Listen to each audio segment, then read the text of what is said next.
Salam keluarga Malaysia. Hello and good evening. Thanks for joining us. I'm Brendan Lepal and you're watching News at 10. Our headlines for tonight. People's mandate, a powerful antidote to restore political stability. And Pahang Police dissolve state assemblies.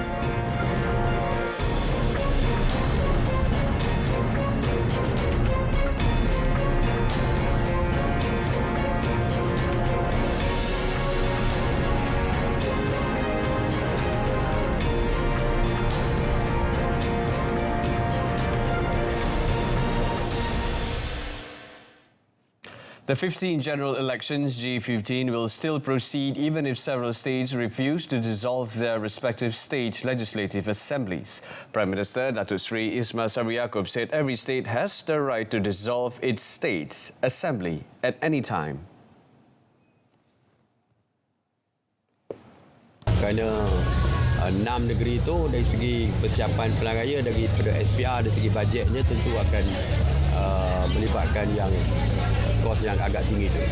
Jadi SPR akan menanggung 2 kos dan rakyat akan mengundi 2 kali. Sebab itu saya dalam mesej pembubaran parlimen, walaupun saya kata kajian negeri telah, beberapa negeri telah pun mengumumkan, jadi saya mencadangkan, mengesyorkan kalau boleh diadakan secara bersama. Tapi since keputusan telah dibuat oleh 6 negeri ini, jadi pilihan raya akan diteruskan seperti biasalah. Dan untuk mereka boleh berhak untuk membubarkan DUN mereka bila-bila masa saja. Yesterday, PAS announced that it would not seek the dissolution of the state assemblies under its rule. Kelantan, Terengganu and Kedah, Negeri Sembilan, Selangor and Pulau Pinang also made the same decision. Dari Sungai Muar. Abdul Latif. Meanwhile, Datuk Seri Ismail Sabri reiterated that people's mandate is the powerful antidote to restore political stability and to form a strong, stable and respected government in the country after the GE15. He expressed confidence that the Malaysian families will use their rights to elect the government capable of restoring political stability, reviving and strengthening the economy and maintaining harmony and unity. Pada 10 Oktober lepas, saya telah mengumumkan pembubaran Parlimen ke-14 setelah mendapat perkenan ke bawah duli Yang Maha Mulia Sri Paduka Baginda Yang di-Pertuan Agong Al-Sultan Abdullah Riayatuddin Al-Mustafa Billah Shah. Dengan pengumuman itu, mandat akan dipulangkan kembali kepada rakyat, kerana mandat rakyat adalah penawar ampuh bagi menzahirkan kestabilan politik dan mewujudkan kerajaan yang teguh, stabil serta dihormati selepas PRU 15. The Prime Minister was launching the Melaka edition of the Keluarga Malaysia Aspirations Tour at the Melaka International Trade Centre in Air Keroh. The Election Commission, EC, has been notified about the dissolution of the Pahang State Legislative Assembly, which took effect today. Speaker Datuk Seri Ishak Mohamad said the notice of dissolution was handed over to the State EC Director, Datuk Zamri Hamli, at Wisma Sri Pahang this afternoon after receiving the instrument of dissolution of the State Assembly from Menteri Besar Datuk Seri Wan Rosdi Wan Ismail. Suatu enactment bagi mengeluarkan. The instrument was signed by the Region of Pahang, Tengku Hassan Al-Ibrahim Alam Shah, Al-Sultan Abdullah Riayatuddin Al-Mustafa Billah Shah, in accordance with Clause Subsection 2, Article 26, Part 2 of the Pahang Constitution. This morning, Datuk Seri Wan Rosdi announced the dissolution of the 14 Pahang State Legislative Assembly to pave the way for the state election to be held simultaneously with the 15 general election. He said that Pahang's decision to participate in GE15 was made for a number of reasons, especially to avoid the election process being repeated in a short period of time, because the state election has to be held less than a year from now. In the last general election, Barisan Nasional secured 25 out of 42 state seats, while Pakatan Harapan 9 and PAS 8.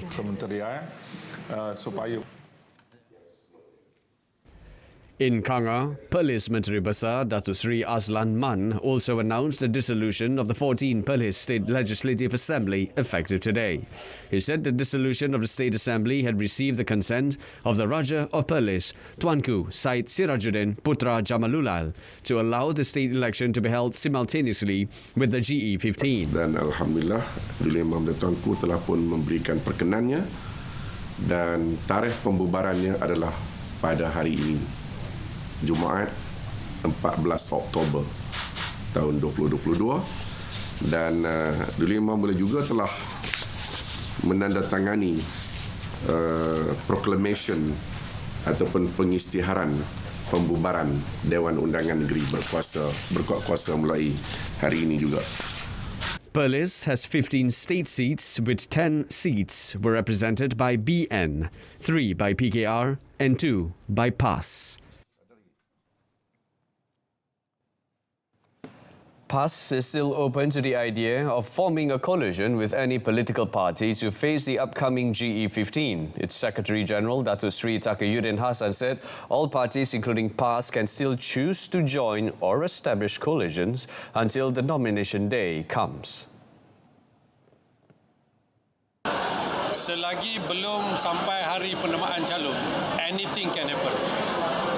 Semua perkara boleh berlaku. Sama ada kita pembentukan gabungan-gabungan itu boleh berlaku sehinggalah hari penamaan calon.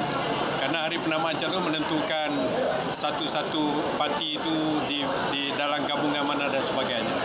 Jadi saya rasa belum lagi berakhir. Sekiranya ada parti-parti ingin menggabungkan ataupun mewujudkan gabungan. On the statement made by Bersatu President Tan Sri Muhyiddin Yassin that the party was ready to consider the idea of cooperating with Pejuang in GE15, Datuk Sri Takayuddin said PAS was not informed about it. Health Minister Khairi Jamaluddin said he is preparing several health-related proposals for Barisan Nasional BN consideration to be included in the party's manifesto for the GE15. He said it included the Control of Tobacco Products and Smoking Bill 2022, and the proposals would be submitted to UMNO Vice President Datuk Sri Muhammad Khalid Nordin for further action. Tapi saya tengah prepare sebagai Menteri Kesihatan. Saya tengah prepare dan dah hampir siap. Saya tengah prepare beberapa cadangan yang akan saya hantar kepada Datuk Sri Khalid Nordin. Dia Naib Presiden yang bertanggungjawab pada manifesto. So as a Health Minister, saya cadangkan mungkin ini boleh dipertimbangkan. He said this when asked if the generational endgame GEG anti-smoking bill will be part of BN's manifesto in GE15.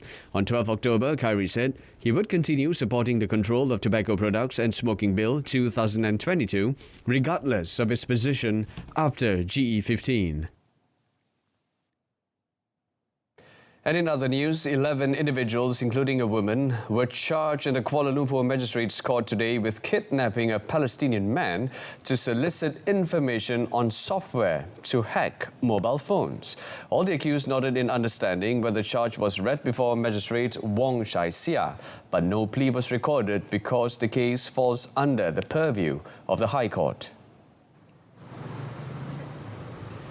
According to the charge, they are alleged to have detained Omar ZM al-Belbaisi Raida with a common intention to obtain secret information on deactivating computer software used to hack mobile phones.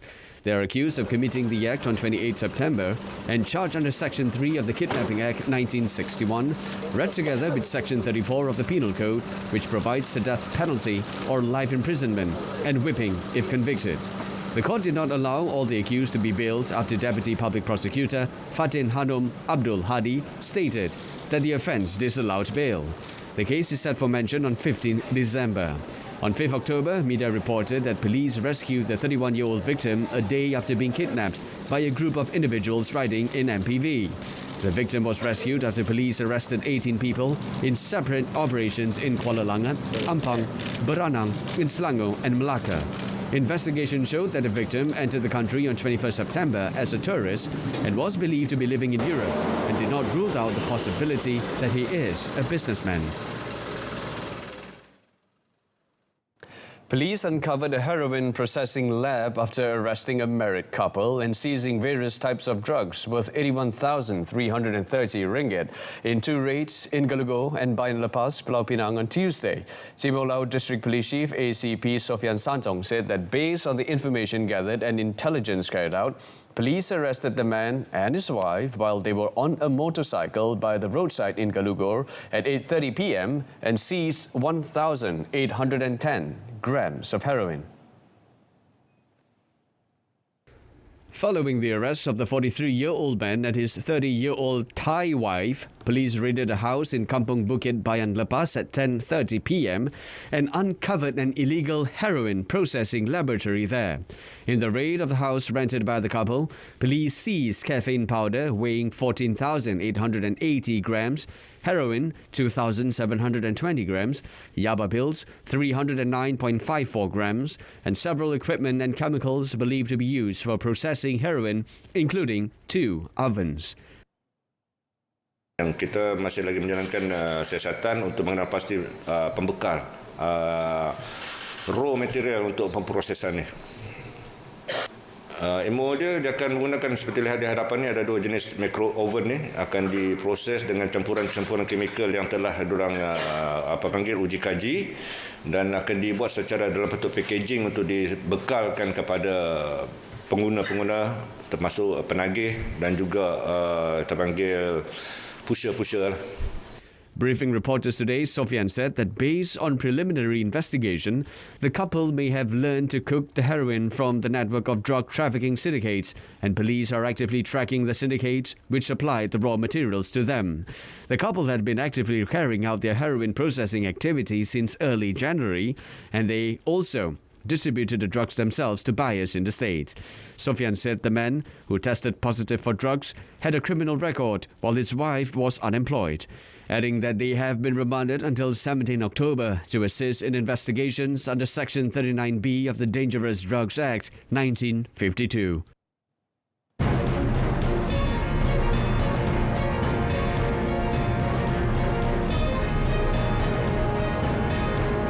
And coming up next, new project to find raw water sources in Malacca. Stay with us.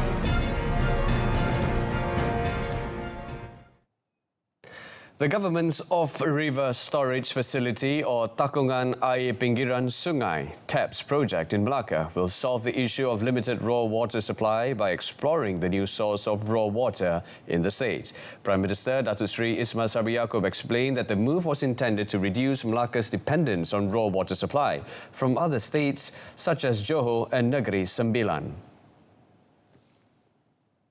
Kerajaan pusat juga telah meluluskan peruntukan sebanyak 350 juta ringgit melalui Kementerian Alam Sekitar dan Air ataupun KASA bagi pembinaan takungan air pinggiran sungai ataupun TAPS Melaka bertempat di Tasik Biru bagi menambah sumber bekalan air mentah di seluruh negeri. Sebagai penyelesaian jangka panjang, Kerajaan Pusat turut meluluskan peruntukan sebanyak 150 juta ringgit di bawah rancangan Malaysia ke-12 bagi kerja-kerja penyaluran air mentah dari TAPS Melaka ke empangan JUS di daerah Jasin yang dijangka siap pada tahun 2028. The Premier added that the government is also in the midst of implementing the TAPS project involving the raw water in Jerneh Dam in Alor-Gajah with an allocation of 234.7 million ringgit, which is expected to be completed in 2026. The project is to upgrade the existing flood mitigation pool to a dual function to solve flooding that often occurs in downstream areas of Sungai Melaka, while at the same time serving as storage for raw water supply before it is channeled to the Durian Tunggal Dam. The launching of the brand new Barangan Malaysia or Malaysian product logo will allow for more companies to apply for and obtain the seal of approval. According to Domestic Trade and Consumer Affairs Minister Datuk Sri Alexander Nandalinggi, the initiative, which will come into effect this 1st November, will involve expansion into 3 categories of the logo, namely Malaysian produced, Malaysian made and Malaysian design. The new logo branding is hoped to become a catalyst towards increasing the value of Malaysian products, as well as serving as a quality assurance seal for local products which have underwent strict quality inspection. Dengan kempen Beli Barangan Malaysia ini sudah tentunya dalam rekod-rekod yang kita ada dari tahun-tahun lampau sehingga ke hari ini memang ada peningkatan dengan aktiviti domestic trade ataupun perniagaan dalam negeri. Jadi dengan beberapa banyak peningkatan sehingga kan sekarang dah bercecah lebih 3 bilion ringgit. The initiative is also targeted towards encouraging increased local quality products to reduce reliance on external products such as imports. The setting up of the National Scam Response Centre, NSRC, will enable swift and integrated action to be taken to stop the outflow of funds, as well as against scammers and cyber criminals. Minister in the Prime Minister's Department of Parliament and Law, Datuk Sri Dr. Wan Junaidi Tuanku Jaafar, said the establishment of NSRC will allow for more effective action, as announced in Budget 2023. NSRC is a local response centre that consolidates resources and expertise from the National Anti-Financial Crime Centre, NFCC, the Royal Malaysia Police, PDRM, Bank Negara Malaysia, BNM, the Malaysian Communications and Multimedia Commission, MCMC, banking institutions and telecommunications services companies to receive reports from cyber fraud victims. Victims can directly contact their bank's dedicated line for cyber fraud incidents, which is operational 24 hours, or the NSRC 997 line that is operational daily from 8 a.m. to 8 p.m. Datuk Sri Wan Junaidi also advised the public to be careful when contacted by individuals claiming to be from enforcement agencies or from suspicious services. He added that the public should make appropriate checks if contacted by the party requesting such information. 3,567 startup companies have registered through the My Startup platform since it was launched last year.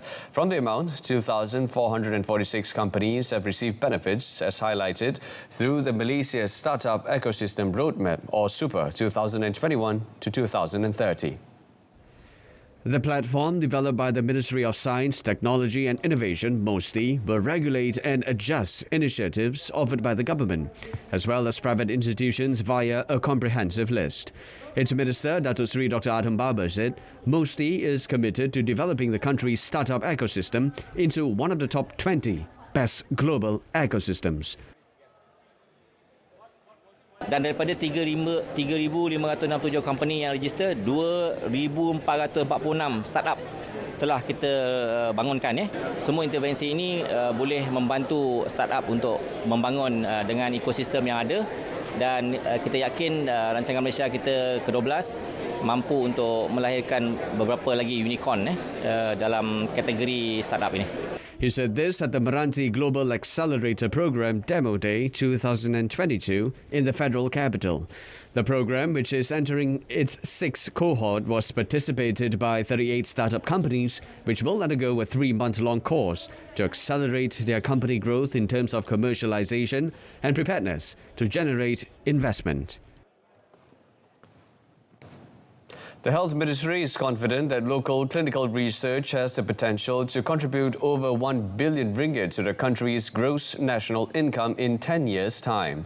Its Minister, Khairi Jamaluddin, said from 2012 to next year, the sector is seen to have been rapidly developing while providing lucrative returns. Dan tahun depan, kita akan melepasi 1 bilion ringgit dari segi gross national income ataupun pendapatan kasar negara yang telah pun dihasilkan melalui projek ataupun kontrak ujian dan juga penyelidikan klinikal yang dilaksanakan di Malaysia sejak tahun 2012. Tahun depan juga kita akan melepasi 2,000 projek penyelidikan yang ditaja oleh industri. Industri ini adalah syarikat-syarikat farmaceutical dan juga organisasi penyelidikan klinikal yang terbesar di dunia yang membawa ujian klinikal mereka ke Malaysia. Aside from financial benefits, clinical research also provides exposure to scientists and local researchers on the latest developments as well as newest methods to treat patients. Khairy said the ministry is also expecting the local clinical test industry to develop even further in the next 5 years.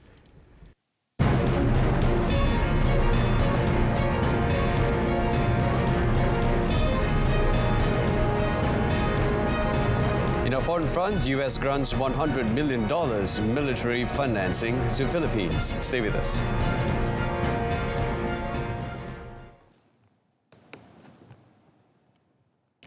The United States has made $100 million available in foreign military financing to the Philippines as part of efforts to boost defense ties.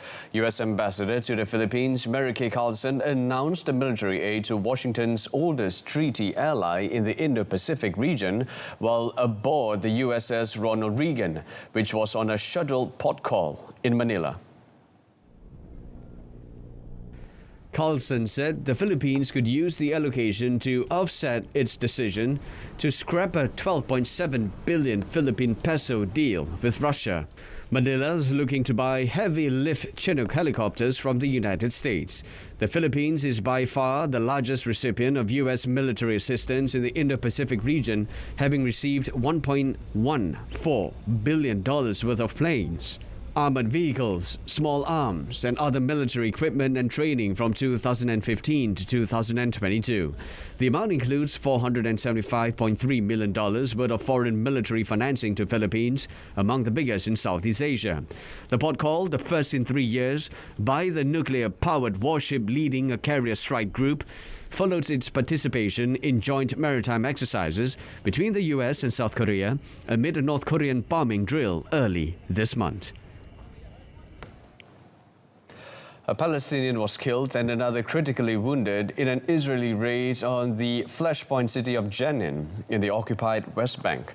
The official Palestinian news agency Wafa reported that Israeli forces used live fire in clashes with Palestinians in the city's refugee camp.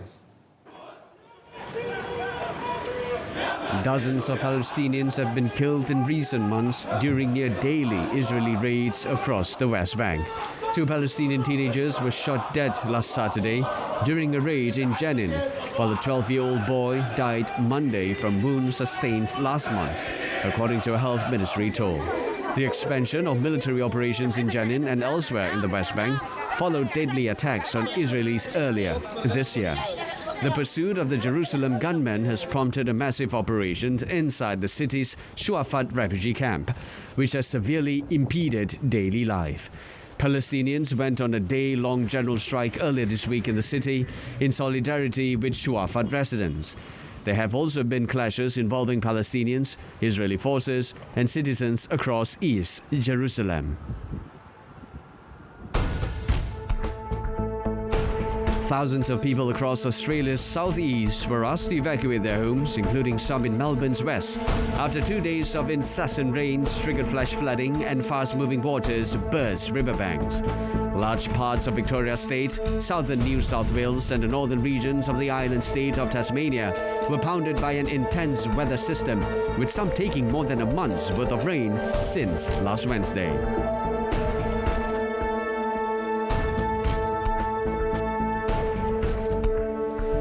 Beijing authorities stepped up security and COVID curbs in the Chinese capital for the 20th Communist Party Congress, a once-every-5-year event that brings together 2,300 party members at the vast Great Hall of the People of Tiananmen Square.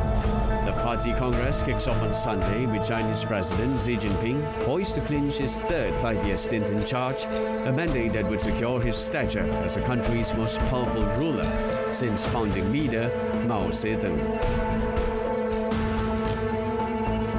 Ukrainian civilians who have volunteered to help defend their country against Russia's invasion undergo training in southern England by British Armed Forces.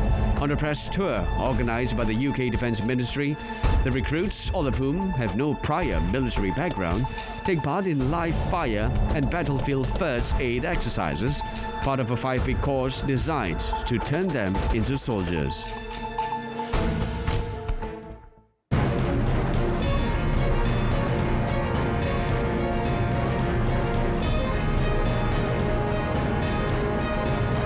Morechko comes out tops in stage 4 of Latu the Langkawi. That and more next in sports.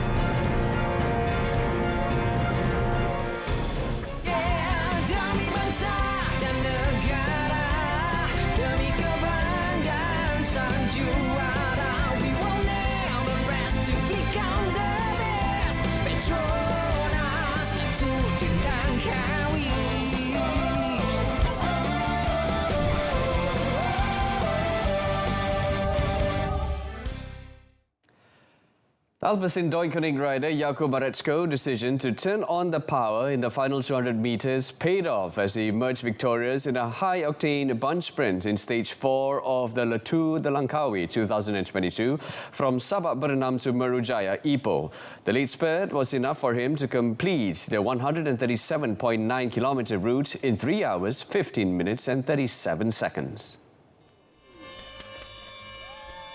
A crash occurred roughly 500 metres from the finish, took out some riders, including TSG's Youssef Regigi. Morechko escaped the carnage and took the win with Lotto Soudal's Rudiger Zelich and Edward Michel Grosu, Dron Ope Androni Giocattoli crossing the line, second and third. UAE team Emirates' Juan Sebastian Molano, who was stripped off his stage 2 win, was fourth. There were no changes in the yellow, green and red jersey standings, with Ivan Sosa, Movistar, Gleb Syriza, Astana and Nur Aiman Zarif, TSG, remaining in charge of their respective classifications. Stage 5 tomorrow will involve a distance of 172 kilometres from Kuala Kangsar to Kulim. More than 50% of tickets for the Malaysian MotoGP 2022 have been sold, with just a week left before the action starts at the Sepang International Circuit, SIC, from 21st to 23rd October. Ticket sales started to pick up after the launch of the 23rd edition of the Malaysian GP and the announcement that national rider Sharifuddin Azman, who is more fondly known as Damok, had received a wildcard ticket to race with Vision Track Racing Team in the Moto3 category. SIC Chief Executive Officer Azan Shafriman Hanif said although SIC faced certain challenges, they will still work hard to ensure the targeted 170,000 spectators can be achieved. Cumanya, I think kita still need to push for the leftover and hopefully we can get the same crowd untuk tahun ni. Cuma, I think this year, another one or two challenge that we faced. One of the things that is a long weekend. Right after 23rd to 24th is Deepavali, so it's going to be a long weekend. At the same time, Azan Shafriman said the high cost of airline tickets could also be another factor that may deter overseas motorsports fans from travelling here. The absence of 9-time world champion Valentino Rossi, who retired last season, had also affected ticket sales at most circuits, including the SIC. Earlier this month, Petronas, the main sponsor of the Malaysian GP, announced that Khairul Idam Pawi, or better known as Superkip, Kasbah Daniel Kasmayuddin and Azroy Hakim Anwar had been given wildcard tickets to compete in the Moto2 class. Wrapping up the news at 10, in our top story, People's Mandate, a powerful antidote to restore political stability. Don't forget to tune in to updates at noon at 12:30 p.m. tomorrow. Till then, but before we go, we leave you with various works of arts that exhibited in every street corner of Qatar, turning the country into an art gallery ahead of the World Cup. Till then, I'm Brendan LaPaul. Thank you for watching.